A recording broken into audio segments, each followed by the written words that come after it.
Welcome back for another helping of oysters, clams, and cousins, presented by Bolin Media. I am Ross Bolin, here with Barrett Dudley to digest and discuss The Bear, Season 3, Episodes 6 through 10, and review the season on the whole. Barrett, how we doing, Chef?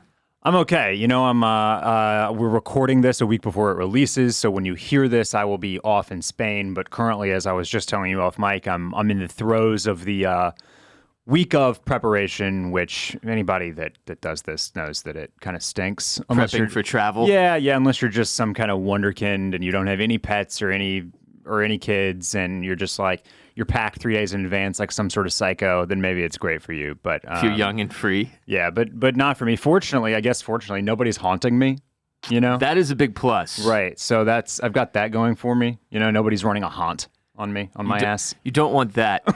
Maybe it's because you're about to go on vacation that I've been thinking a lot the past couple weeks. Also, just I think like doing House of the Dragon coverage like burned me out. Uh-huh. And I've just been burned out generally for several years now. I was thinking about like how do I go and vacate my life? Like how do I vacation? When can I fit in a freaking vacation? Yeah. And like a real one, like a full. I'm talking like on an airplane to a beach, disconnect for a freaking week. Yeah, no computer. Yeah, we're doing some miniature like Port Aransas, Texas thing in September. I think it's like the first weekend of September. With but that kids? doesn't even count. Yeah. Yeah. Well, so it's not a vacation. No, as people say, that's a trip, not a vacation. Yeah, it's that's just a family trip. They call it an away game when you have kids. Okay. There's no relax. It's even more stressful because you're dealing with all the regular stressors, but in a different place where you're less familiar with the environment. So everything is more dangerous, especially when you have like a 1-year-old who spends 90% of his time trying to kill himself. So anyway, I've spent a lot of time the past couple weeks thinking about like and watching The Bear, honestly, also put me in this state of mind because I'm watching Carmy live and the way he goes about his shit at work, and I'm like, this dude's got to get away. Yeah. Mm-hmm. This is not a Southwest Airlines ad, but he has got to get away.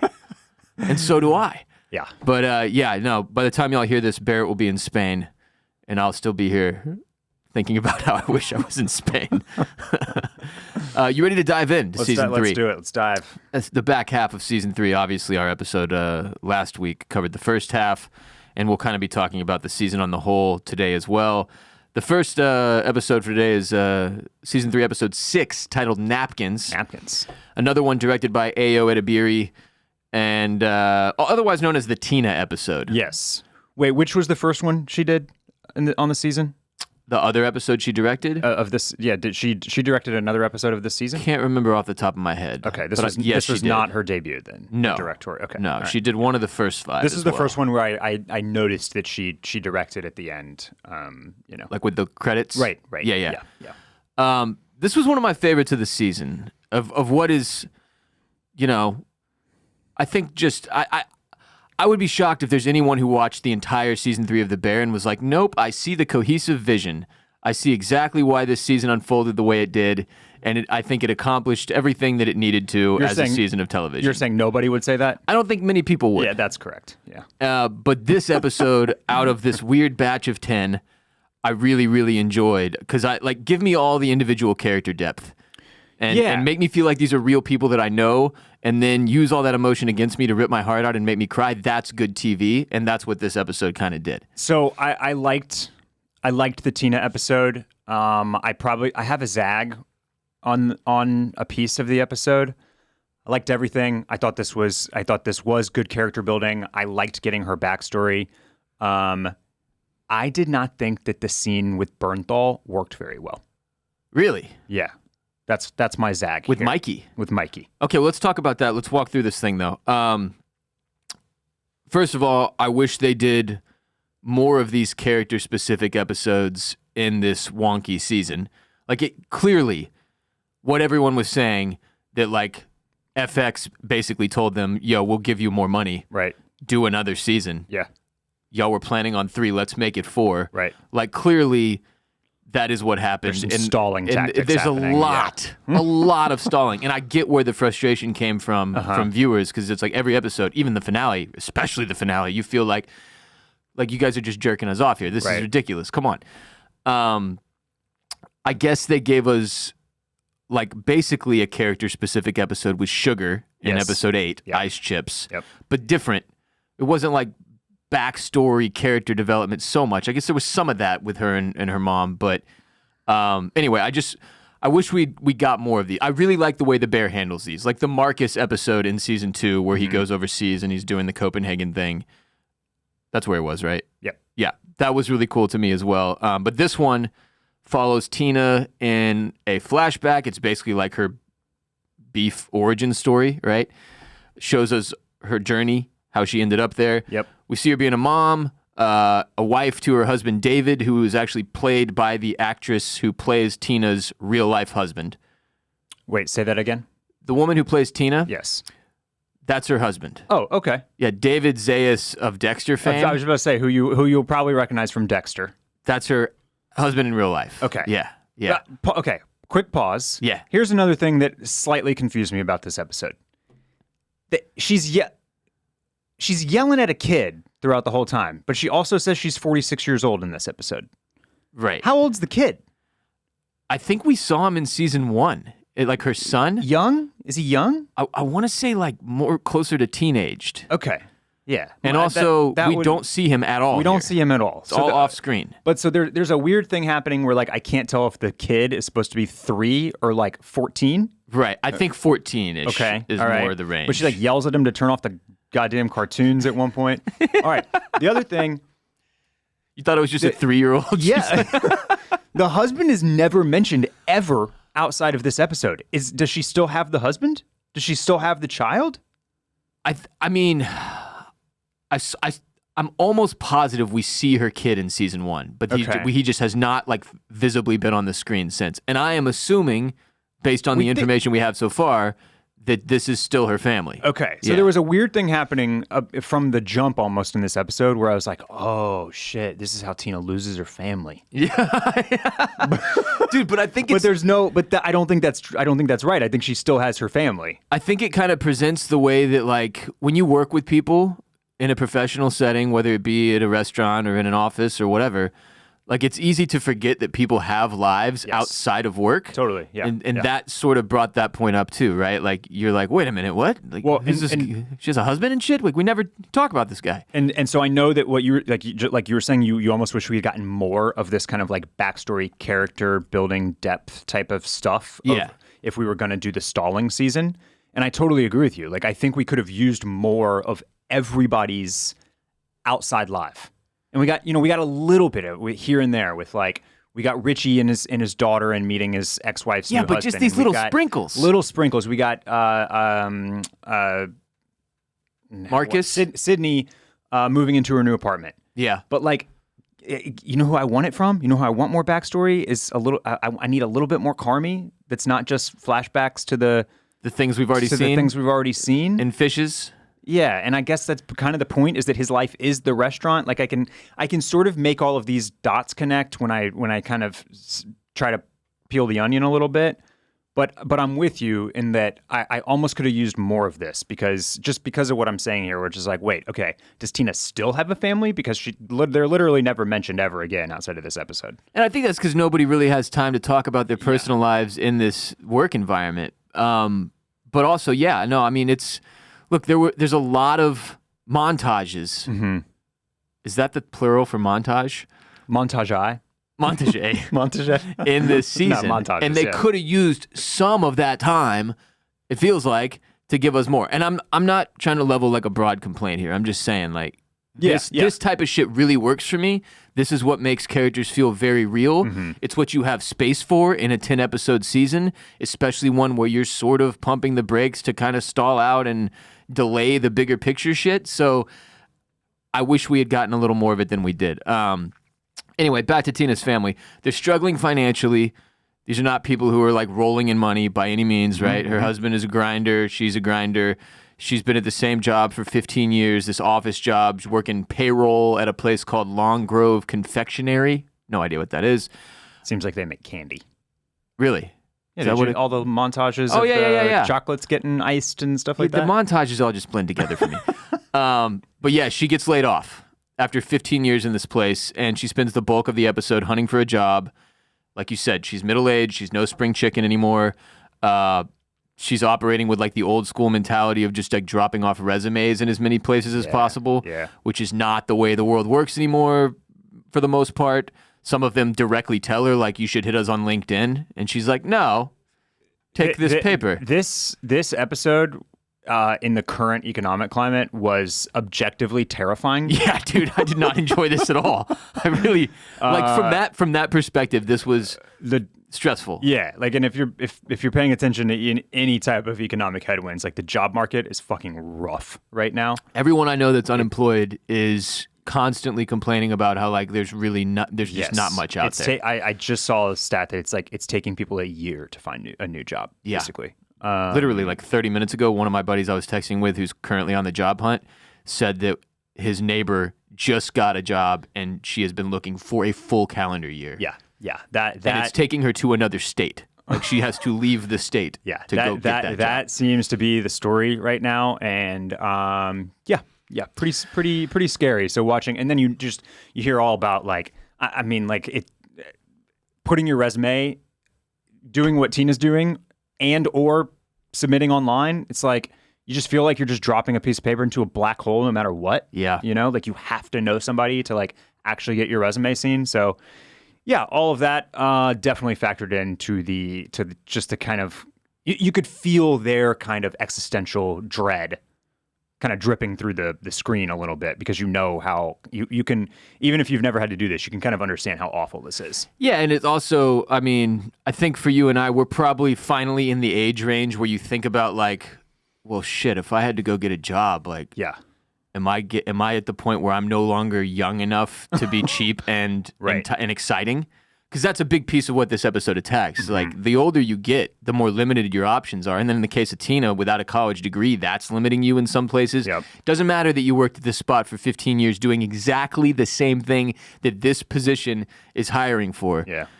If you don't have a college degree, you're not even considered, like that kind of thing. It's, yeah, capitalism can be rough. Can be real rough.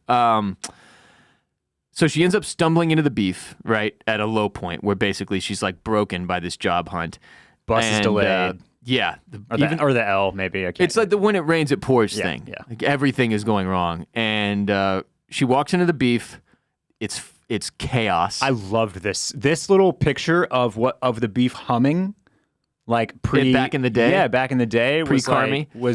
And pre Mikey death was really good, because you can see you got a picture of like of why all these people liked this place in the first place. Yeah, the energy of it. Yeah. And she's instantly, she walks in and she lights up Tina. Yeah. She like can feel that vibe. And they're doing, maybe they're not doing things in the most efficient way, but like everybody's having a good time. And they're cursing at customers and like, but that's the kind of thing when you walk into a spot like that has its own flavor, its own character. By the way, what spot did this remind you of? Kind of Brothers Pizza in Houston. In Houston, yeah. Which 100%. is where you just know, like, these people have their own fucking way of doing things, and no one can stop it. And everybody knows each other outside of work. Like, they're all either friends and or family or both and or cousins or all three. Yeah, and they give you like a weird insulting nickname, and you're also like, are these people connected to like the mafia? Like, there's a lot of questions where you're just like, what is this? Is this organized crime? There's not that many spots like this anymore, right? Yeah. Everything is very corporate. Right? To take it back to capitalism, everything is corporate. Everything is a chain. There's not much like this. So when Tina walks in and she can immediately feel that, it lifts her spirits a bit. And then Richie gives her a free cup of coffee on the house. Yeah. And then some jackass forgot his sandwich, so she gets an already paid for sandwich for free. She goes into the back to eat, ends up sobbing. Like, she holds it together for a couple minutes while they're all doing the whole Mikey and Richie and Fact playing the video games. Right. Yeah. Then she breaks, and Mikey approaches her, played by John Bernthal, of course, and this is the part you're saying didn't really work for you. Yeah. So, because, all right, there's a lot in this back half of the season, especially. There's a lot of one-on-one conversations, and I hate to go here, but I'm going there. They're all too long. They're all too long. They're all too lingering. And I get that I know they're doing a thing. They are doing a thing with that. They want to make you live in that and feel a little bit of the discomfort that maybe the characters are feeling as well. But it sometimes reaches a level of discomfort that runs right up to the line of boredom, Right. and sits on it, basically. And so it's a little weird for a show that is usually so propulsive and so energetic, like it is when Tina walks into this place.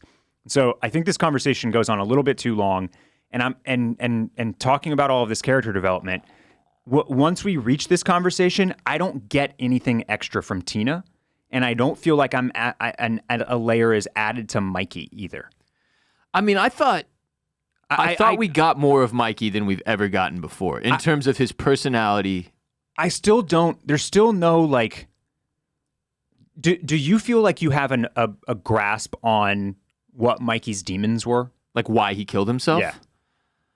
A little bit. I brought this up with my wife too, because I was like, wait a minute. So, because he seems like a really great, well-rounded, personable dude here. Now, granted, I thought Bernthal nails this character because it's like he's clearly, I don't know if he's uneducated, but he's not the brightest crayon in the box. This is not some great mind, right? But he's good with people, right? This is a total stranger he's connecting with here. And I was asking her, like, wait, so why does he like, what is it, what goes wrong? Right. Because I don't really remember. A lot of that was like season one and right? a little bit of 2. We know it was a drug thing. He had a drug problem. Yeah, okay. And so I guess that's what we're supposed to chalk it up to right now. And didn't he, this may sound stupid, didn't he kill himself or basically, because he left a suicide note. Yes. Didn't he kill himself so that Carmy could get the money to open the restaurant? Wasn't that the whole fucking thing? There's some piece of that's involved, or like after, like he sets it up so that can happen, right? But I think we get a piece of that here in this conversation with Tina, because he's basically saying, my cousin Carmy, he shows her the picture that Carmy has sent him from across the pond. Yeah, the beautiful dish, right? And he's like, this guy always knew what he wanted. Yeah, and on top of that, he's great at it. And I knew from a very young age I was never gonna have that. That, what does he say? That he always knew he was going to get skipped. That basically the dream wasn't going to happen for him. It wasn't going to work out for him the way it was for Carmy or the way it does for other people. So like he always saw himself as this broken loser who was never going to get anything out of life that he really wanted or whatever. Yeah. So we get a little bit of the darkness, but it's like big picture, you look at Mikey in this conversation with Tina and you're like, wow, what a great guy. Like taking the time for a stranger like that, not something many people do, especially in this day and age where the world is so fast paced. And then to give her a job, right? You know, there was depth to it that I appreciated. Yeah. We didn't learn more about Tina necessarily from this conversation, but she does deliver that incredible monologue that's about like competing against young people for opportunities or whatever that ends with Mikey giving her the job offer. Yeah, and she's kind of jealous of that. Yeah. I do agree with you that this was one of several conversations over the course of the season where as it goes on, you hit this point where you're like, oh, wow, they're still talking, huh? Yeah. Like, I feel like it's been like 8 minutes. They're still going. Well, with this one, and I'm going to compare it to a scene in the next episode, and then a little bit in some later episodes as well. But like, there was a point in this one specifically where I felt like I was watching two people in an acting class doing scene work. And what I mean by that is that I feel, and I think part of this is that Bernthal is dropping in as like basically a cameo, a repeat cameo, yeah, and getting the sides, and that's almost literally what it is like he's learning the lines and then sitting down and doing the absolute best that he can, for a guy that's not on set every day, that's not building the bonds and relationships kind of off screen and on set. And over the course of the years, that leads to something a little bit more like authentic feeling. But yet that's where like towards the end of this, when they start doing they kind of go back and forth on like, you got a number 5 or something like that. Oh yeah, all the problems that they have. Yeah, and some of that just started feeling like these two people that arrived on set for the day and were like, okay, let's go, let's do the scene work, and they're like doing their best to give you this authentic conversation. And you're making really good points, by the way. And this scene is probably better than I'm giving it credit for. And I should probably watch it again. But there was just some small element that was missing from it. And maybe it might just be that I felt like it went on too long. You know what? It's also like, I think one of the things I enjoyed about this episode on the whole is it's pretty much the opposite of like Succession, of like wealth porn. Like it's real people struggle shit. And I really appreciated that because it's difficult. And that's a lot. That's one of the things that Bear is great at. Yeah. That this show is good at, is giving you everyday regular motherfuckers getting their ass kicked. Mm-hmm. It's not something that's easy to make entertaining. It's not. And I think that might be part of what you're feeling here. Is like, yeah, totally. It is not fun to watch people get their ass kicked all the time. Like it's why you have to have the highs in this show that I don't think season 3 really delivered. Yep. And it gives me hope.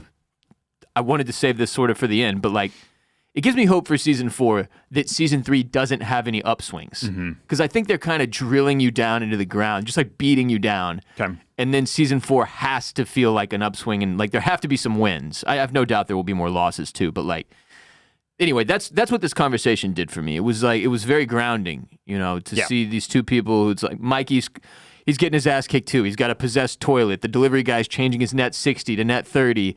He's got a rotting floor. He doesn't have enough staff. Like it's just both of them sharing. Two complete strangers, again, sharing all of these issues that they have. And the only real thing we knew about Tina prior to this episode was that she had been at the beef since Mikey's reign. But we didn't really know how she got there or like how the relationship with Mikey developed. The fact that it was this total happenstance where she's like down and out, literally screwed, gives you more insight into why she is such a loyal employee. Like, because you find yourself throughout the course of season 3 being like, why is anyone staying here? Yes. Not just Sydney. Like, why are any of these fucking people here? Yeah. And it hits on that thing that kind of gets covered later in this season, in this batch of episodes we're talking today, where it's like, what matters is the people. Right. That you work with. Like, that's what keeps you coming back. That's what keeps you going to a restaurant. You don't remember the specific food you eat. You remember the people that you were with and that served you and that were there and et cetera. So it's like, I thought it was a nice setup for the back half of the season, kind of inserting a lot of these little, these broader ideas that are, regular people specific. So, but that's it. That's episode 6. And we'll move on from there to episode 7, which was titled Legacy. We get more flashback sequences in this one to kind of open it. You got, Carmi and Claire having a meal. Richie's like brooding. He's down on himself about this whole situation with his ex-wife and the fiance. And we get glances of Sydney and Carmi's relationship developing over time. She's weighing this offer that she got to be a partner at this other restaurant. Does that happens in this episode? That happens in this episode. She gets the offer. Receives the offer from Evers Shapiro, Adam Shapiro, who is going to start his own restaurant now that Chef Terry's place. Or is that the governor of Pennsylvania? I don't know if I think Shapiro. They just call him Shapiro. I don't know if he even has a first name. Right. It's like Prince. But yeah, Shapiro tells Sydney she can run the whole show. She can be his chef de cuisine. It is Adam Shapiro. It can be her vision. Okay, good. Yeah. It can be her vision, her staff, her menu. He's basically like, I want to run the restaurant, but I want you to run the restaurant. Yes. Clearly giving her opening the door for her to have way more creative control than she currently has under Carmi. Yeah. Now, I believe that she is the CDC at the Bear as well. I believe she is the chef de cuisine. Right. He just doesn't treat her like that. But he just doesn't treat her like that. Which we'll obviously get into later. And he is still cooking every night. He is still in the kitchen every night. He refuses to relinquish any type of control. This guy seems like he would be way more hands off and give Sydney a true equal part in the kind of vision. At least that's what he's pitching. That's her, what. Yes. Right. Yes. No way for us to know, just like with Carmi. Yeah. If that will actually come to fruition, but but frankly, Shapiro seems like a really nice, genuine dude. Yeah. Without a whole fucking sack of demons on his back that Carmi definitely has, right? So, like, you see why it's enticing to her from the get-go. Oh, yeah. To even be considered for this is, like, mind-blowing to her. The one thing I have seen complaints about that I have to concur with is when they have this interaction and Shapiro offers her this job, and we, like, just met this dude, like, in the first 5 episodes when she runs into him on the street to tell him, hey, I came and ate at your restaurant. It was excellent. You guys didn't even notice me. You kind of find yourself asking, like, well, wait a minute. How well do these two know each other? Like, did I miss something? Like, how is Shapiro so familiar with her? And I think the assumption you're supposed to make in your mind is that they see each other at like industry nights and shit like that, right? That like they clearly have spent more time together than we are privy to. Yeah, and I think you kind of like what you just said about the industry night thing. They make it pretty clear that being in the chef world is like a pretty tightly knit circle where everybody kind of knows everybody. Right. And everybody's paying attention to the new restaurant openings and who's working there and who's the CDC and who's the SUE and who's like who they got going on the staff. Yeah, and they like, have their own culture, this whole thing. We even get into some of this later in this particular episode where they're talking about legacy and the coaching tree of cooking and like the that Nobu and Thomas Keller and the third guy who's slipping on my mind right now are like all hanging out. Yeah. That's I think that Sydney, as a newer CDC, this is her first real opportunity to be at the level that she's at. I think she's a little taken aback that people know her, that people know who she is, know of her. That's what we see when Shapiro stops her on the street. Right. Right. She definitely knows who he is.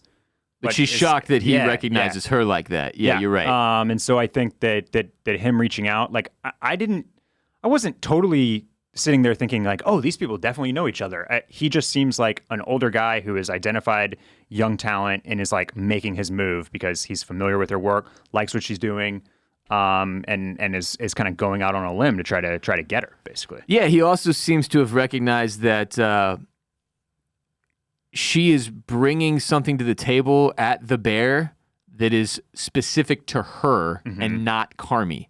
Like, he's not looking for a Carmi. He's looking for Sid. He wants, like, I think he sees, he did a good job of judging the situation, basically, that they have at the Bear, which apparently is not that hard because you can just hear them yelling the entire time you're out. It's part of the experience. Yeah. It's the theatrical element. Yeah, so he tells her, basically, this would come with partner status, benefits, bonuses, all the good stuff. I think they said $80K salary, which you can see her eyes get big, like, I don't even know if she knows how much she's making at the Bear because she won't open the fucking DocuSign.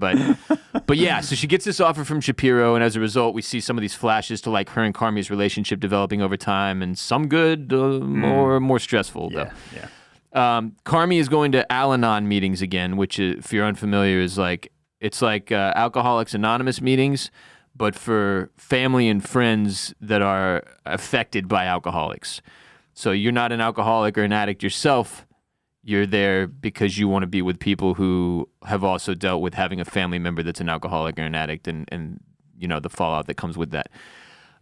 This is huge, though, because God, does Carmi need these? Like, I was joking last week, you know, this dude has to go to therapy. Like, he's just badly needs to get into therapy. And this is, to me, meetings like this fit into the exact same box as therapy. Yeah. And, so good to see him there, but also we see Sydney keeps bringing ideas to him, and he's shooting down every single one. And it's not necessarily even the fact that he's shooting them down that is the worst thing. The worst thing is the manner in which he does it. There's no apology. There's no real follow-up. There's no empathy in the way. He's just like, no, this is my fucking menu. I make all the decisions, and nothing is for you. It's almost subconscious for him. Like, you almost get the sense that he doesn't even realize what he's doing. Yeah. Which is one of the things that this back half of the season does well, too, is like, look, it's because of Joel McHale in the way he was trained that he behaves this way in his own kitchen. Yeah. He doesn't go full Joel McHale. It's not like he's telling Sydney, you suck at this, you should quit, like Joel McHale was telling Carmi. But he still brings this negative like energy to the whole equation that's not good. Yeah, and there are moments throughout the season. I think we've already gotten some in the first half, and maybe I'm skipping a little bit ahead, but we keep getting some of the flashbacks to French Laundry or Ever with Chef Terry or Daniel Boulud at Daniel, you know, where he's like, you hear that? You wanted to sing. Yes. Yeah, I like that guy. I like that guy. Yeah, and you feel it and you hear it. You feel it and you hear it. And then later, like, you hear the music? Thomas Keller has that speech about nurturing. Great speech. Showing him how to tie up the chicken or the Cornish hen or what fucking wishbone, whatever that bird might be. And it's like he's had all of these good experiences with chefs that are very caring and very hands-on with their pupils, apprentices. Right.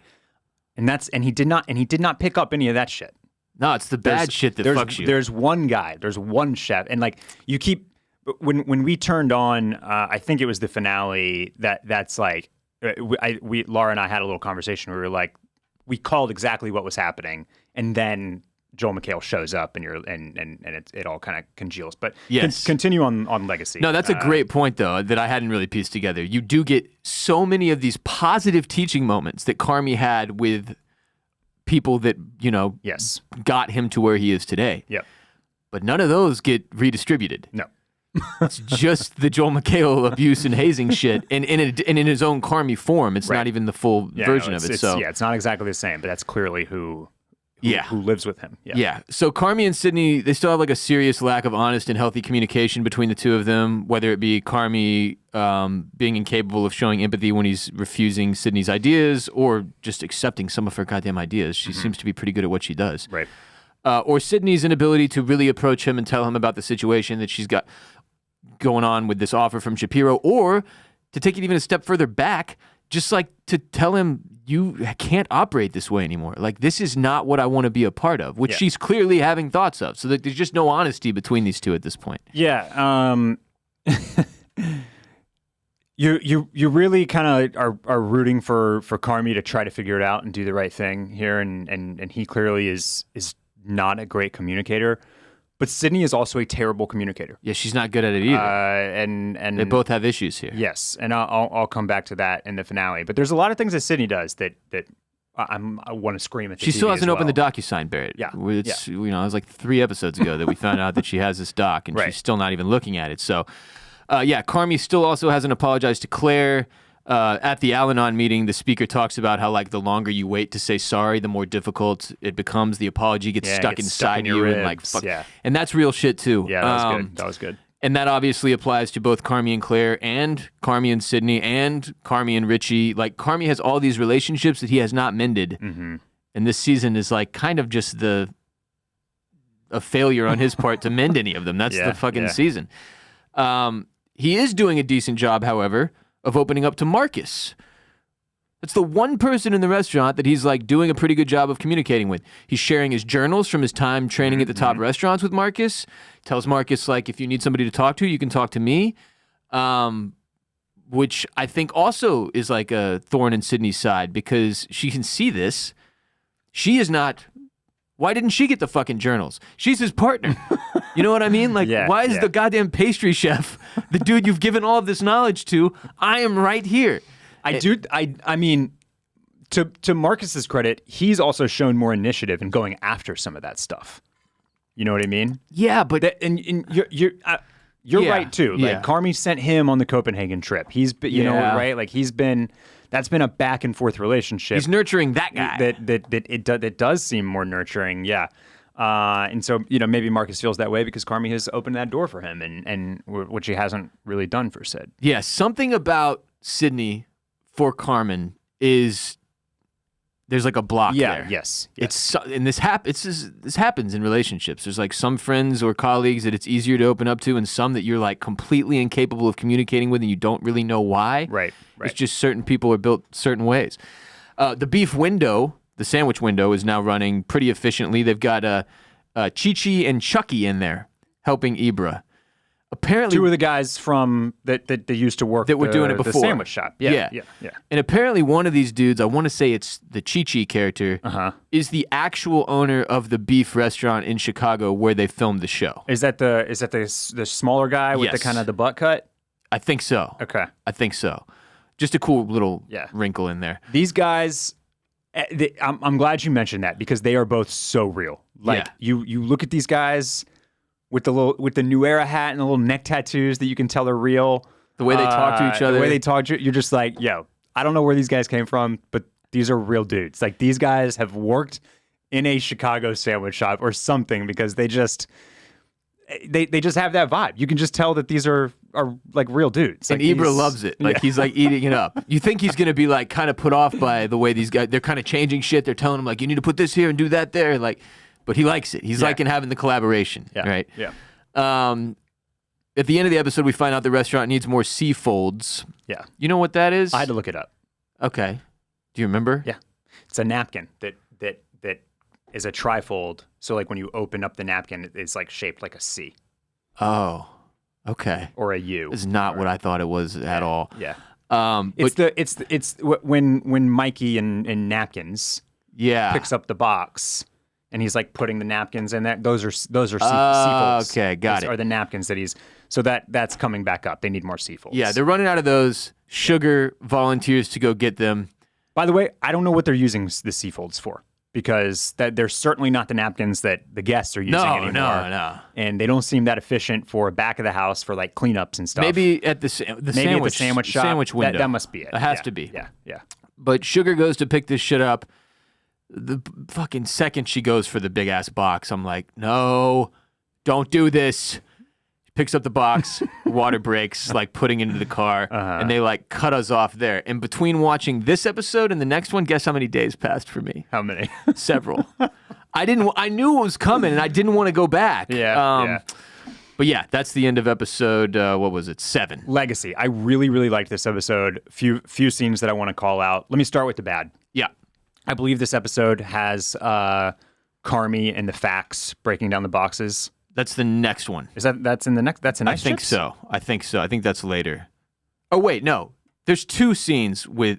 You're talking about the one where it's Carmi and the 2 Fack brothers. Yes. And they get into like the whole haunting thing. That's episode 9. Is it? Yeah. Okay. Yeah. All right. Okay. So I'll wait. Oh. This episode has the another Fack come in and talk about haunting again, right? Oh yeah.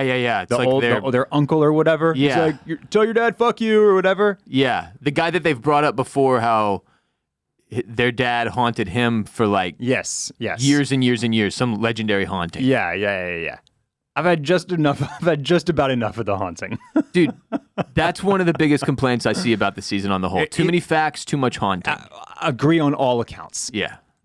You're right. In episode 9, when they're breaking down the boxes, they finally tie into the haunting to something that is like back to our main story. Right. But before that, it's too much. It's too much fact. It's too much haunting. Yeah, you can see what they were trying to do, and I get it. Like Matty Matheson is a very, very likable guy. He's one of the co-creators of the show. He obviously is a very real-world food dude, like in reality. But they leaned way too heavily on the facts for comic relief this season. Yes. And it ends up kind of grating you by the end. You're just like, oh. They're good in very small doses. And like the haunting bit with John Cena was like nearly too much. Yeah. If not too much already, it reached the ceiling. Exactly. And then they keep pushing it. And that, like, and fuck. so that was the bad of this episode. But I loved the legacy conversation between Carmi. The coaching tree thing? Yes. That was a beautiful point. Yeah. And kind of getting everybody's take on legacy, and then Marcus having like just such a good answer about basically just being like, I want my legacy to be that I was like a good dude. Yeah. Paraphrasing there. But he's like, how about that I was just like able to do some good things and have a good impact on people, and that's it. Like, it's very... He's straightforward. Straightforward, yeah. He's not thinking in such...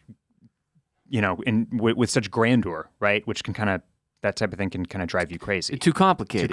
And also kind of a theme of the season when it's all said and done, is that like, how much of this legacy stuff that we obsess over as humans ends up being worth it versus how much of chasing that legacy ends up actually ruining our lives. Yeah. Reminds me of that Scotty Scheffler quote recently when they were asking him a sort of similar question. And he was like, I don't really think about it. Like, we'll all be forgotten eventually anyway. He had some real deep philosophical take on it. He'll like, do that. Basically, like, we're all specks of dust type thing. But that's kind of what this reminded me of. I liked that conversation. Anytime that Carmi sits down and opens up and gets real is like a nice moment for this show because we see it so rarely. And then here's where I want to start calling out Abby Elliott and Evan Moss-Backrack, Richie and Nat / Sugar. Yeah. They have a scene in this episode where they're just sitting there at the table talking, and they like eventually get to Mikey, and the conversation kind of breaks down because they're so impacted by it. I was glued to the screen. That was awesome.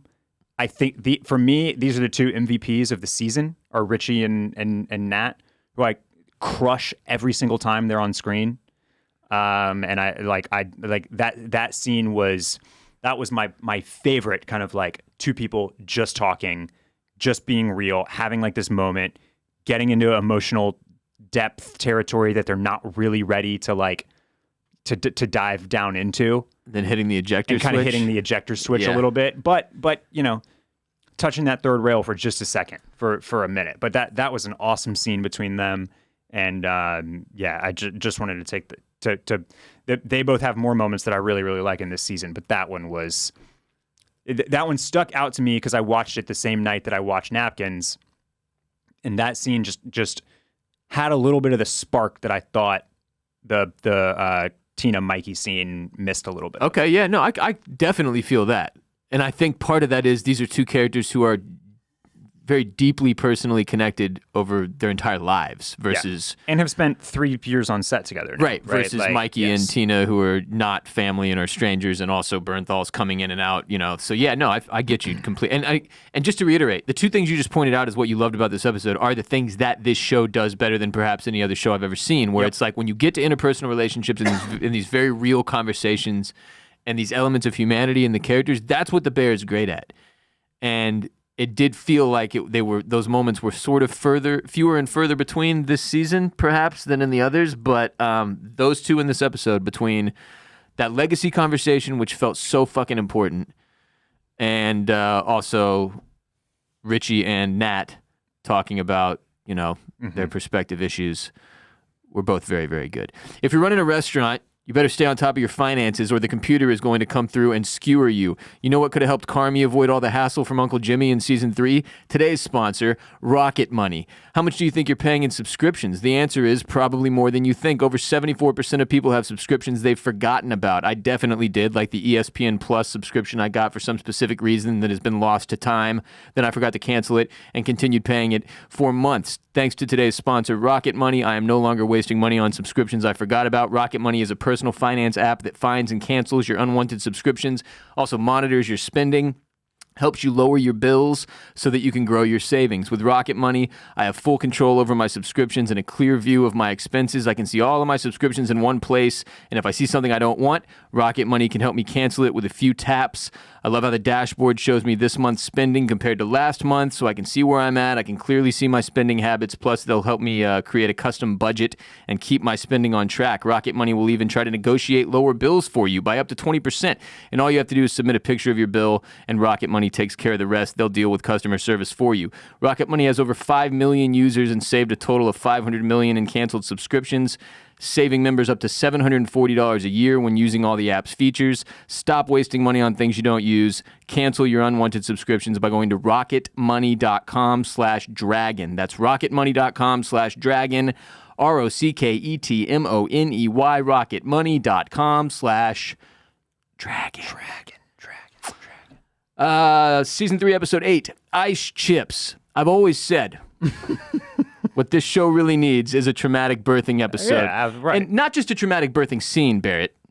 A traumatic birthing episode. A whole episode. Yeah. Not House of the Dragon style. Yeah. A couple scenes here and there. I'm talking a full episode of TV focused on a woman going through the pains of pre-childbirth. And let's make it, 43 minutes? Yeah. Yeah. Like a good long one? Not 20 minutes, not 30 minutes. Almost a full hour. Why not? Yeah, so in episode 8, Claire is stuck in bumper-to-bumper traffic trying to get to the hospital. Natalie. Thank you. Sugar. Not Claire. Nat/Sugar. Claire Bear. The pregnant one is stuck in bumper-to-bumper traffic. Very stressful. Hated this. Absolutely hated it. And I mean, I'm not saying it was bad TV. I just wanted to die the entire time I'm watching her try to get to the fucking shoulder of the highway, honking at people. Yeah. Some dickhead leans over from the passenger seat and tells her to go fuck herself. Yeah. Oh, this was awful. Yeah, I definitely thought she was going to get in I guess you could call it a fender bender. Fender bender. Yeah, I also thought she was going to give birth in her car. Right, which was right on the shoulder. Not something I wanted to be a part of. But there are worse cars to give birth in than a clean-ass Porsche SUV, which I don't know if you clocked that I did she not. was driving. Okay. This is a nice whip she's got. Well, Nat's husband, dumbass as he may be for being away from her during this week of pre-labor, he's a lawyer. Okay. He's a trial lawyer. Okay. Yeah, we get that at the end of this episode when he finally shows up. Yeah. You know how you and I were thinking like he's away on some work trip? Mm-hmm. I think it was that he was just out doing a trial that took like a full week. Got it. But he won the trial. Okay. So anyway, I think he's paying for the Porsche, is my guess. Got it. Okay. All right. But yet, she's blowing up every single person she can think of, trying to get somebody on the phone to let them know, like, my water broke, I'm in labor, I'm on the way to the fucking hospital. My assumption, or my understanding for why no one from the beef answers the phone is because they all put their phones in those little lockers before their shifts, right? Maybe. But it's daytime. Yeah, I don't know. Yeah, I guess you're right. Yeah. I just think everybody's just, they're Living life. Yeah, and yeah. Yeah. Well, she calls Carmi, she calls Richie, she calls Sydney. Nobody's answering. She does call Claire Bear. She calls Claire, yeah. And then finally, she calls her mom, Donna, played by Jamie Lee Curtis. And Donna meets Sugar in the hospital parking lot, immediately starts making everything 100 times more stressful. Yeah. And you really, really hate Donna at this point. Like, during the Fishes episode, you're like, damn, this woman, you almost feel bad for her. Because she's this drunken monster of a mom who clearly doesn't have a lot of happiness in her life. And just like, she's just she's a nightmare. A nightmare person. I didn't feel bad for her at all in these scenes. I'm like, somebody please kill her. Get her out of here. I can't watch this anymore. She's intense. So uncomfortable. Her showing up at the hospital, then them just like walking into the hospital is she's just like a pure narcissist. She's incapable of like letting another moment be about someone else. From the second they get into the hospital room, she's talking to the doctors about how, like, back in my day, I just walked to the hospital after my water broke, and nobody knew their doctor. It was just some man who said things, and like she just sullying the entire experience. Right after her daughter has explained to her, I know you're incapable of understanding this, but I want this child to come into as peaceful of a situation as possible. And she still can't. Does not compute. She's not capable of doing that, of being a part of it. So she's in there yakking about all kinds of shit, doing the hee breathing every time a contraction comes up. It's kind of working though, Ross. It does kind of work when Claire finally buys into it, when Natalie kind of buys into it. God damn it. When Sugar buys into it. And I didn't really know how to feel about that either, because I didn't want it to help. I was like, I don't. Well, this is 40 minutes, and slowly but surely you soften on Donna. Yes, eventually. Yeah. You get to this point where you feel like you sort of better understand her. Yeah. You can see the good shining through all of the shittiness, right? And that while she like really cannot help this like personality, this very, she's clearly been through some shit. The shining personality of hers. She's trying. She seems to be trying. She's aware. There's that line about like, I just don't want all the stuff that you bring with you, and she's like, I'm trying to get rid of it. Basically, I'm trying to get rid of that stuff. So you can tell that she's at least kind of. She has a little bit of that self-awareness happening. Which is good. But she just cannot, with her other antics and the way that she talks and converses and needs to tell everybody a story like that, just can't help it. Yeah, she can't quite help herself. She can't tamper it all the way. Yeah. Just like, I think we were also supposed to understand that Sugar, Nat, not Claire, Nat had not told Donna about the baby. That she was even pregnant, right? Right. Yeah. So they have not seen each other in presumably many, many, many, many months, or spoken at all. Or if they have spoken, Nat never brought up the fact that she was pregnant. And Donna asks her why. Yeah. And she's basically like, I don't want my kid to deal with what I did. Yeah. Right. And Donna walks through all three of her birthing scenarios with her three kids, right? It's a beautiful moment when she gets to the one explaining Nat's birth, how it didn't suck, it wasn't chaos, it wasn't just like this shitstorm that she absolutely hated. But yeah, all in all, this is just a lot of hee breathing during waves of contractions and generational trauma, and it was fucking nightmarish. Yeah, it was something. It was really something. Yeah. I definitely had to get out my phone for this episode. Yeah. It's too much, dude. It's too much. And like we didn't even have to do the birthing. So one of my questions here is like, what happened here? What happened? Is the baby okay? Yeah. Has anybody seen the baby? No.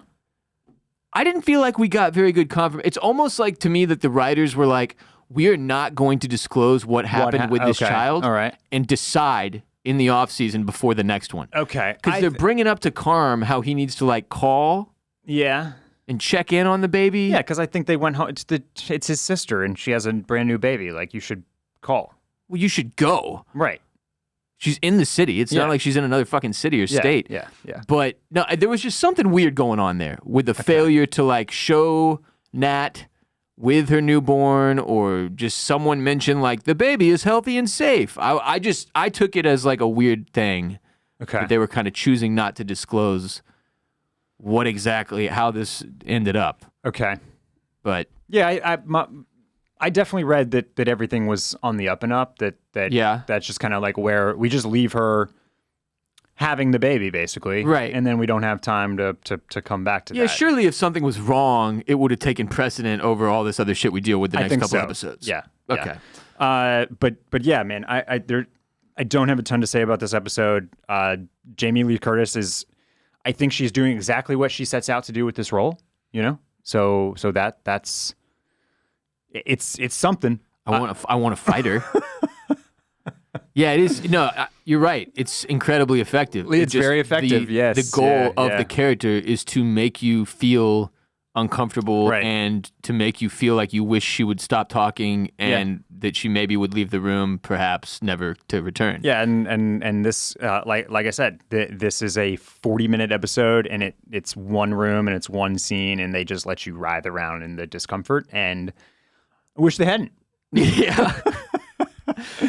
Yeah, that's just with this season that I think everybody is agreed upon that this is kind of a stall. It's like it's almost like they were experimenting a little bit with some of these episodes, you know. I would say a lot of it. Yeah. So sure, let's do a 40-minute episode that's just in a hospital room for the entire time with two people that kind of can't stand with one person that is making another person so uncomfortable that it's almost painful. Yeah, but and that's where this one gets good in the moments where you see like, thank God she's there. Yeah. Thank God someone is there for Nat and rubbing her back and feeding her ice chips and helping her and like as bad as she is at her fucking overall job of being a mother. Yeah. There's something there, totally, right? Yes. And you still get to see the love between them and and by the end, it's warming up a little bit. They're laughing. They're sharing some better moments. Nat has kind of bought into the hee like, okay, fine, it's actually working. Like, I'll do it.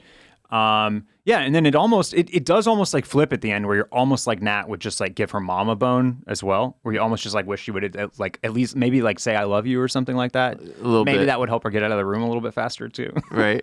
But you're wishing for these moments of two people that are like have their fingertips out towards each other, but like just can't quite like touch them together in a way. Yeah. So Pete shows up. Chips. Pete shows up at the end. Won the trial he was working on. Donna heads out to the waiting room where she's met by two facts who end up like holding her hand and rubbing her shoulder. Fucking facts. Episode 9 is titled Apologies, the penultimate. This one opens with Carmi breaking down the cardboard boxes with the Fact brothers who continue to urge Carmi to apologize to Claire. The facts suggest that maybe Claire is haunting Carmi and I guess technically just the bear. And that's why there's so many cardboard boxes. Like she's just driving by with a truckload of cardboard boxes, opening them up, unfolding them, and putting them up in the fucking garbage bin.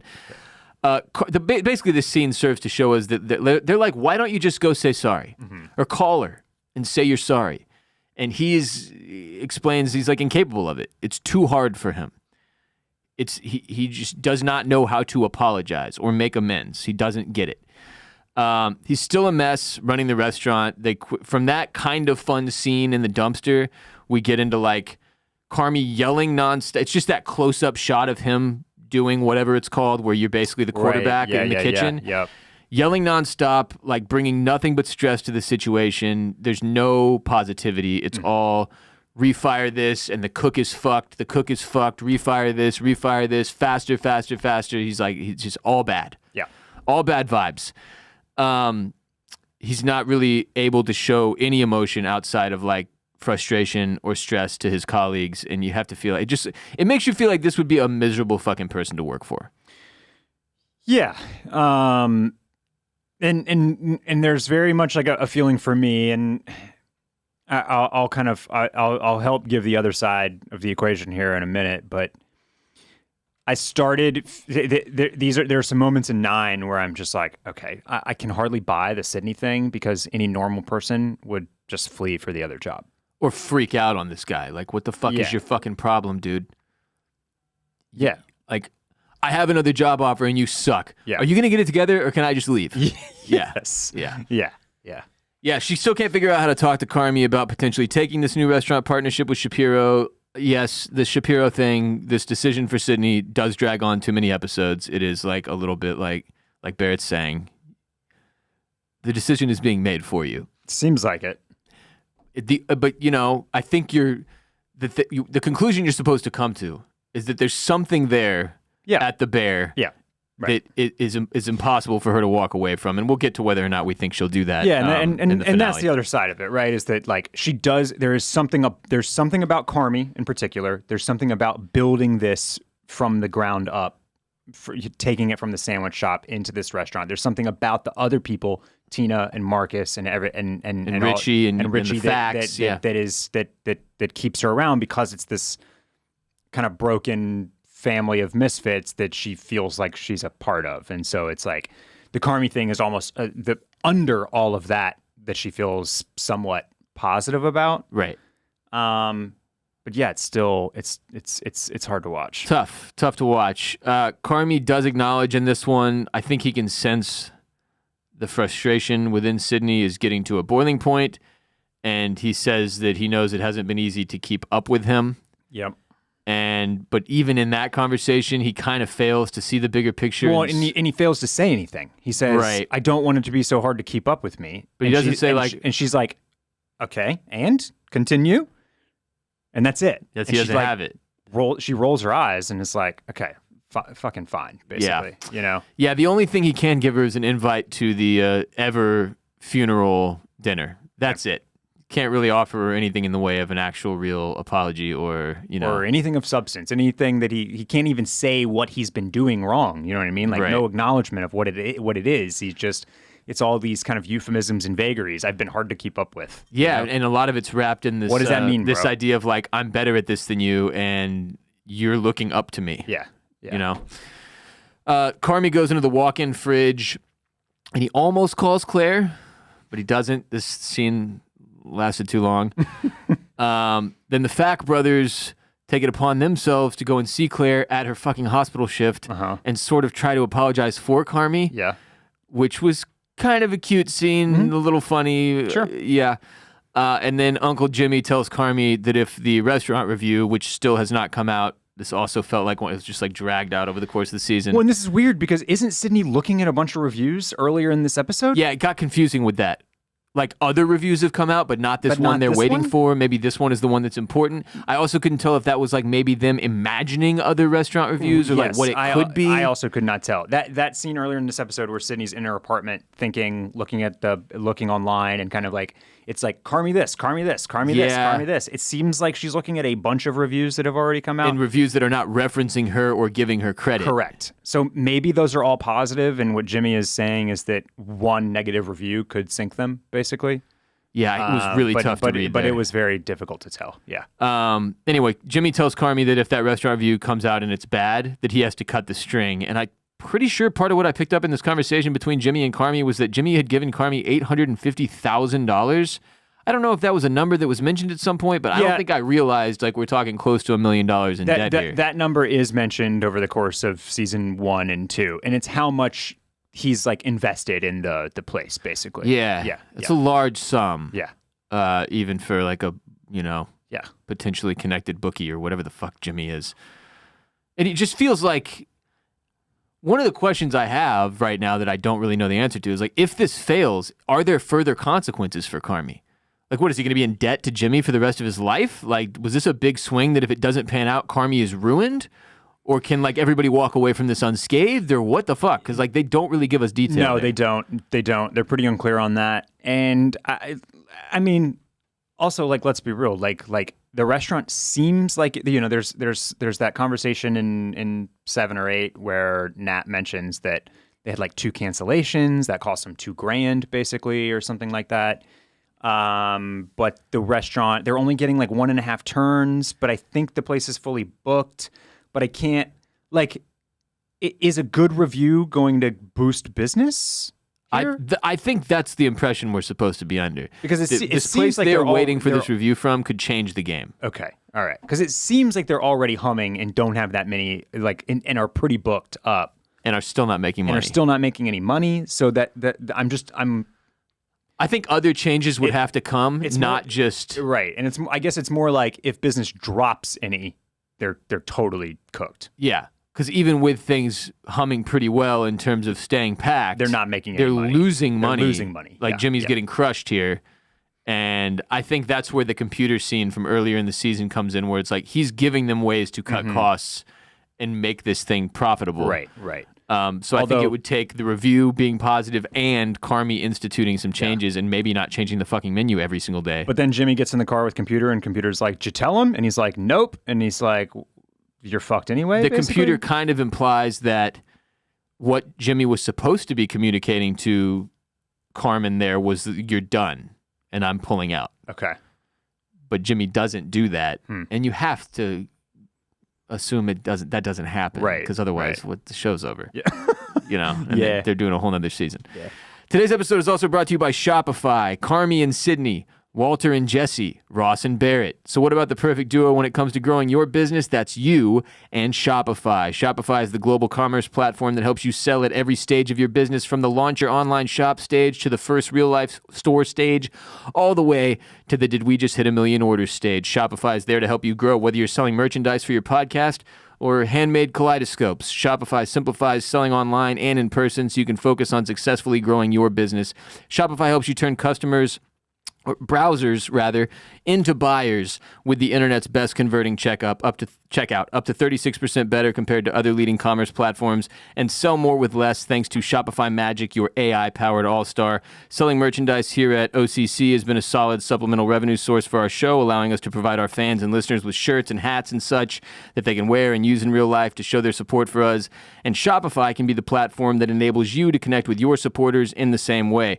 I've used the platform extensively. Shopify is pretty amazing. It powers 10% of all e-commerce in the U.S., and Shopify is the global force behind Allbirds, Rothy's, and Brooklinen, and millions of other entrepreneurs of every size across 175 countries. Plus, Shopify's extensive help resources are there to help you and make sure you have success every step of the way, because businesses that grow with Shopify. Sign up for a $1 per month trial period at shopify.com/oysters, all lowercase.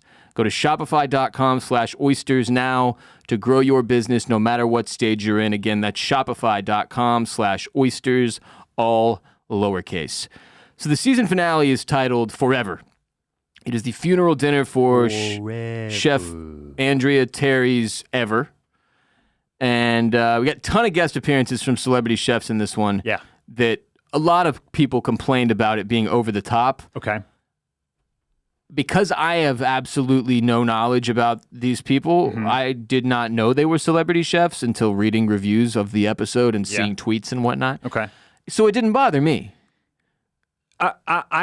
They start this episode, I believe, with all the little kind of like all the screen grabs of all the different reviews and profiles of these real life chefs. And then Bradley Cooper.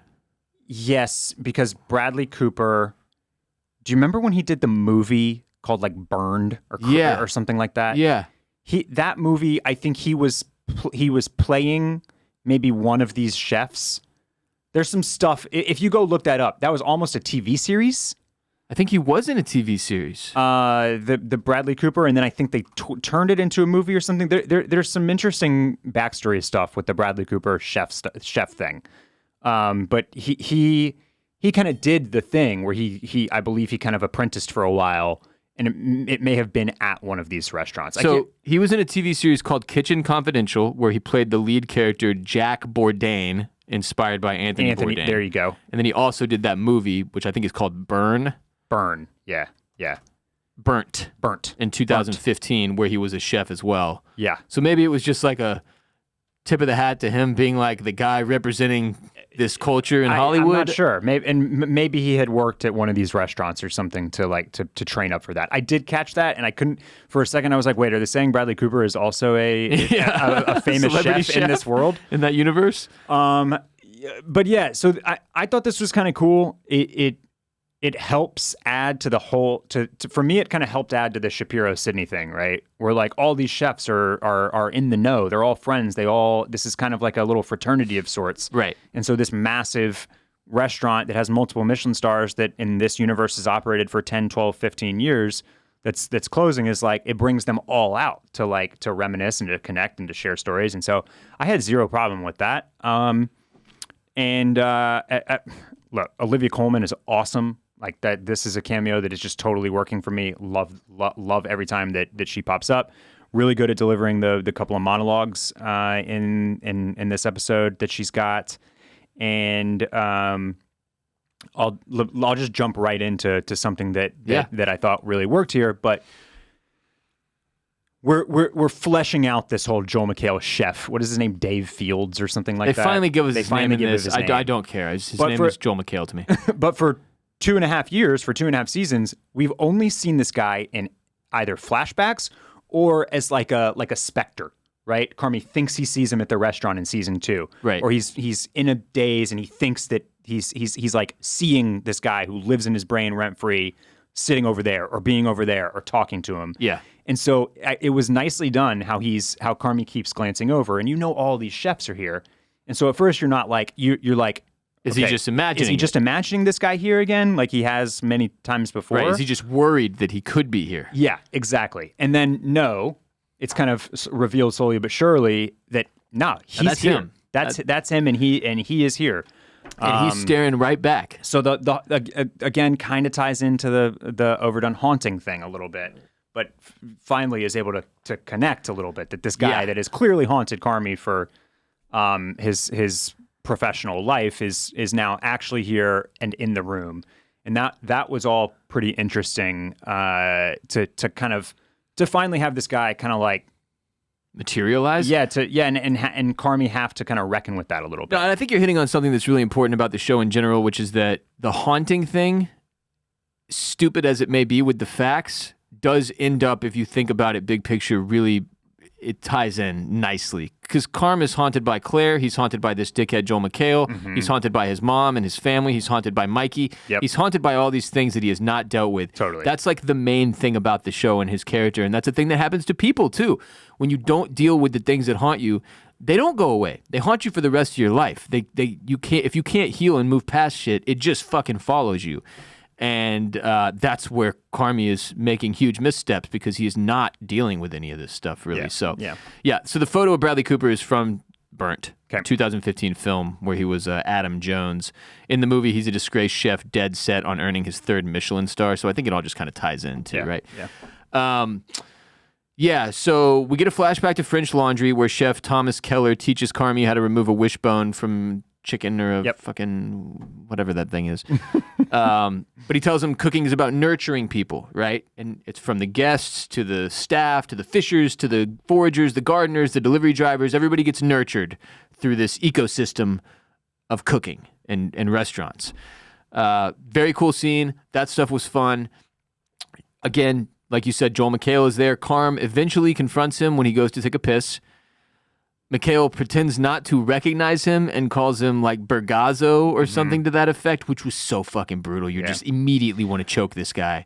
Joel McHale also absolutely demolishes this role. Yeah. He is perfect. Yeah, he's unbelievable. Absolutely perfect. From the perfect hair to the glasses to the beard to being like 6'6". Yes, he dwarfs Carmy. It is. My God. Oh man, yeah. It's like he's talking to a big brother. Yeah, or like it's really this was perfectly cast, and McHale, who really gets to like kind of speak more than just like abusing Carmy in flashbacks, like kills this. Yeah, he's great. Carmy says, the conversation almost gets cut short. McHale starts to walk away, and Carmy like blurts out, "I think about you too much." And Joel McHale does the Mad Men hits him with the Don Draper. I don't think about you at all. Yeah. And, you're watching the scene unfold, and you're like, is Carmy going to stab this guy or, like, attack him physically? Like, what is about to happen here? Yeah. Carmy tells him that his experience working for him gave him panic attacks, ulcers, and nightmares. And Joel McHale's character's angle is like, look, dude, like, yes, I did do all that. You did go through all that. I was a brutal fucking asshole. But also, you were an okay chef when you started with me. You left an excellent chef, so you're welcome. It worked. And Carmy, like, can't even believe that would be his attitude. Now, this is the kind of dynamic you see play out in sports all the time, especially like high school sports, where one coach is just like a ruthless dictator and he sees potential in some kid, so he just like grills that kid to death. Yeah. And yes, it might end up with that kid getting like a D1 scholarship, but also he might be emotionally broken for like the next 20 years. Yep. Like this is a very real situation that plays out, and like that's just the one example I can think of is the sports world. But McHale explains that like basically while he may have emotionally abused and spiritually tortured Carmy, he also made him great. Which is where this big picture question again comes up, which is like, what is the cost of greatness? And to take it back to the sports world, we talk about shit like this, you and I have over the years, like Michael Jordan, the greatest of all time. Also, absolute psychopath. Psycho. Tom Brady, fucking weirdo, dude. Like to have the cutthroat mentality required to be the greatest of all time, you have to be a little bit off. Yeah. You have to have this killer instinct that like does not make, it's not healthy. Like you have to be obsessed, and you have to sacrifice everything else to achieve that level of success and greatness. And that's sort of like the overall message that you take away from the finale. That's certainly Chef Joel McHale's message too, right? Is like I stripped away everything else from you because that's what it takes to achieve excellence. Is like everything, like that's what you want. You can't have anything else. You can't have anything else. It has to all be this. And When Carmy is kind of getting all worked up about this guy being over there, you can read a lot of that like admiration and respect for that in what he's saying. Yeah. He's complaining about him, but he's also saying things like he gets more done than most people get done in a lifetime by 10 a.m., right? Yeah. Like this dude he's a machine. He's a killer. He's a machine. He's awesome at what he does. He's also the biggest dickhead I've ever met. And he hates black pepper for some reason. Yeah.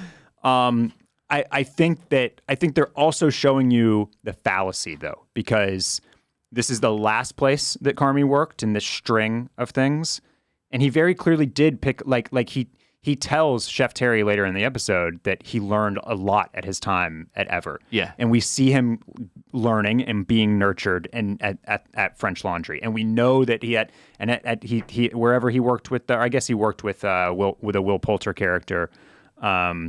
In Copenhagen, right? I think he might have worked with that character at Ever. I think they both worked for Chef Terry. But my point is that all of these other chefs who have clearly achieved excellence and greatness as well did not put that on him. They did not train him in the same way. They had much different tactics and probably had gone through, had learned through different tactics as well. And they were also able to achieve greatness. They didn't need to be abused. They didn't need to be abused. And I think that's what we're going to have to see if Carmy can learn. Because right now I think it's kind of clear to us and maybe only subconsciously to Carmy that he internalized that that's the only way to get great. Right. Right. And this is what happens with abusers too. Like a lot of the time, I mean, this is obviously a professional setting, so it's a little bit different, but like there does tend to be this weird over-contributing of credit. Yeah, it happens a lot with parents and kids. Yeah, like where parents are abusive to their children, and their children fail to like see the toxicity, and they still like have a weird loyalty to their parents and shit. But yeah, this was deep, and it was so good, this finale and a lot of these scenes, that it almost made the whole season work for me. It definitely put me in a place where I'm not willing to like shit on this like a lot of people are. Like, yeah, it was a placeholder season. Yes, it was like we're stalling repeatedly. But also there was like really cool messaging in the way they did some of this character development and just furthered some of the things we already knew about some of these characters was really, really cool. And between that scene with Joel McHale and then Olivia Colman's Chef Terry delivering the message to Carmy that like she basically tells him like chasing the dream, chasing the glory and the perfection, it's not worth it. Like what somebody like Joel McHale is telling you have to do, give everything else up to chase greatness, it's not worth it.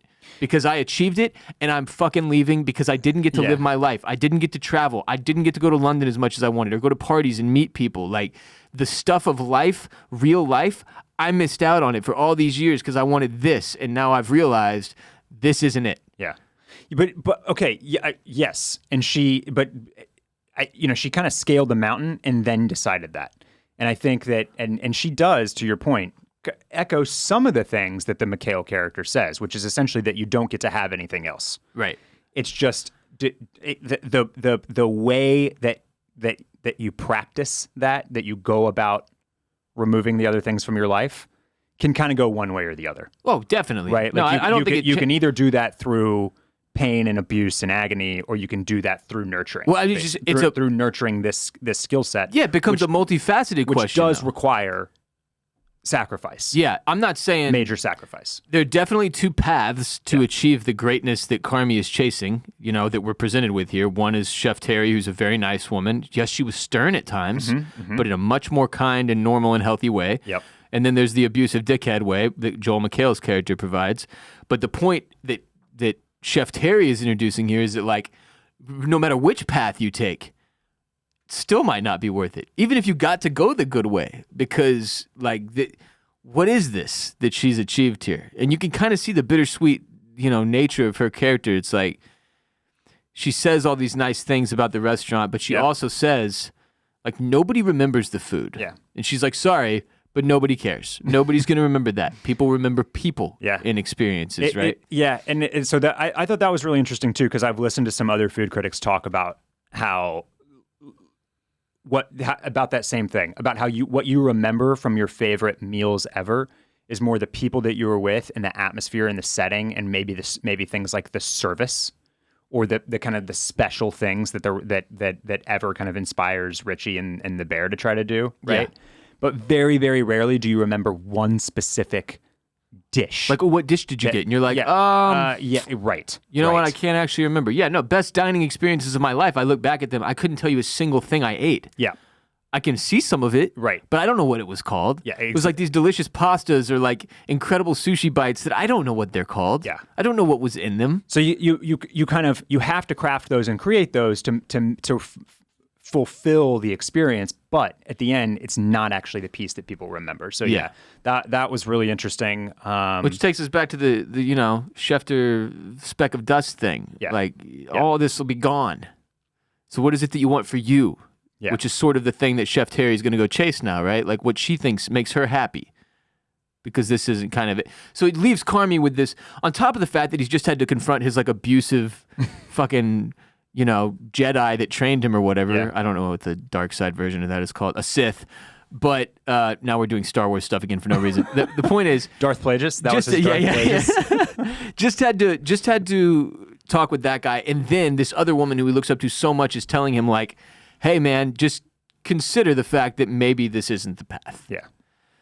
End of the episode is Sydney throwing an after party at her new apartment where she ends up having an emotional meltdown crying in the stairwell because she sees the picture of like the beef or whatever on her fridge. She's considering the decision she has to make here about whether or not to leave the bear. And then Carmi is walking along the streets, just wandering Chicago as one is wont to do. Yep. And he gets the notification that the restaurant review is finally dropped. We see a bunch of words flash on the screen that are very confusing. And contradictory. Confusing is one of the words, That's one actually. Of the words, yeah. Excellent, culinary, dissonance, brilliant, innovative, sloppy, simple, complex, delicious, tired, stale, talent. So you have no idea when it's all said and done, like if it was positive or not. And he says something like, fuck, motherfucker, or fuck, yeah. And then that's the end of the season. TBC, to be continued. And then it hits you with the to be continued, which I feel like they could have not done that. They could have not done that. I think that made shit worse. I think it made it worse for people. I agree. Especially because it's not like season 4 comes out next month. No, that'd be different. Right. If they were like, and you only have to wait a couple of weeks before we drop the next thing. But yeah, that was not a good decision in my opinion. Quick couple of notes before we just kind of round it all out and give closing thoughts. I wanted to come back to Sydney here because the way that she operates with Shapiro drives me absolutely crazy. Like the way that she can't say anything in that wine closet. Yeah, it's how she is with everybody, though. I know, and it kills me. Just so awkward. Just talk. Just say something. Just say. Stop filtering everything. Like 10 filters. Right. Before they can come out of your mouth. Just fucking speak your thoughts. Yeah, I hate that, dude. I get that that's part of the character and kind of like what her, that's part of her. That's her battle. Internal battle. Yes, is that she has a really hard time, like just like letting shit out, and being honest. But like, I so badly wanted her to just be like, I can't do it. I know you need an answer really soon, and I'm still thinking about it. Thank you though. Yeah, that would have been a good statement. Or take it like what you feel like is happening inside of her is that she's not going to be able to accept the offer. Right.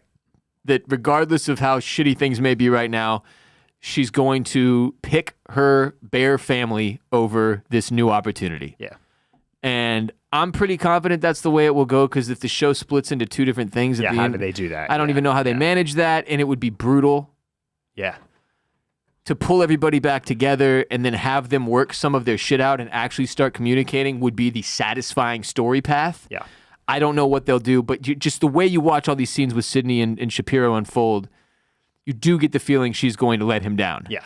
Yeah. And he kind of seems to know. He's like, do yeah. I need to like go find Yes. somebody else, because like I want to kind of like, get do this thing this started. do it Yeah. now. Yeah. Like I've got investors and shit. I'm out of a job.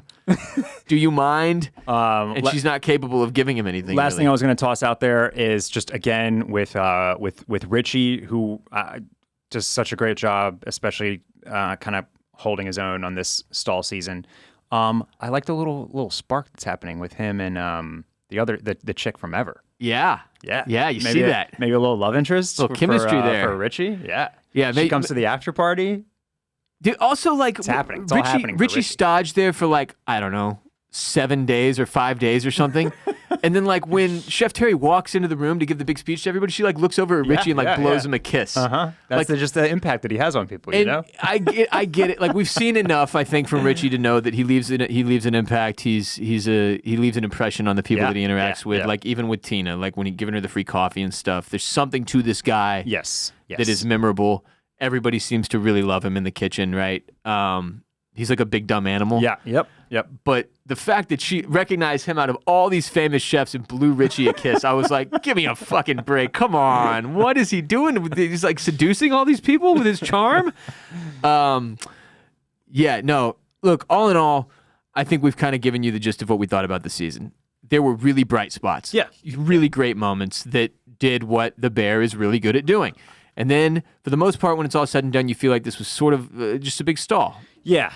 I think the show is almost incapable of not delivering some highs. Right? Like the characters are so good. Yeah, now. It's that good at some of the things that it does that it like even in a season like this, it definitely delivers some stuff that is very cool or very meaningful or very memorable. But yeah, overall, it's really hard to argue with some of the critiques of this season and to not feel a little bit let down after two kind of like seasons that were arguably the best thing on TV. Yeah, and my opinion is, for me, this wasn't a letdown. I get that. I understand and sympathize with those of you who felt that way. This is how TV used to be when you would do more seasons and you would have more episodes. Yep, that's a great point. And this pressure cooker situation that we have developed here within Hollywood and also as viewers and fans, I don't think it's healthy. It's the thing that's leading to people like over-criticizing shows and seasons and having this overall toxic fan base shit on the internet. The internet is a big piece of the problem, obviously, probably the main piece of the problem. I mean, I'll just push back on that a little bit by saying that the networks and the TV shows have sort of done this to themselves because we don't make TV like that anymore. A show is not a hit, and then the goal of that show is no longer, hey, can we stretch this 8, 9, 10 seasons? Can we come back every year to our stories and our favorite people and just like ride out with them until it gets a little bit stale, a la The Office, and we wrap up, we close up shop? Yeah. It's very much, oh, well, shit, this show is a giant hit. We've minted new stars in Jeremy Allen White, Ayo Edebiri, Eben Moss-Backrack. Like, all these people have a million offers and things to do now. And we gotta wrap this thing up. So it's like they put that on themselves. Then we as the audience react to it. So since we know that there's likely only 4 seasons of this show, like give it to me now, we are extra critical of a season that treaded water. Yeah, I think that's a very fair argument. It is multifaceted, but all in all, this is still better than 95% of the shit on TV. I don't really see how you could possibly argue with that. Like, this was a very good season of television. It just didn't move the fucking narrative forward very much. Right. It was like mostly art and character depth and like showing you cool camera tricks and also a fuckload of montages with great music.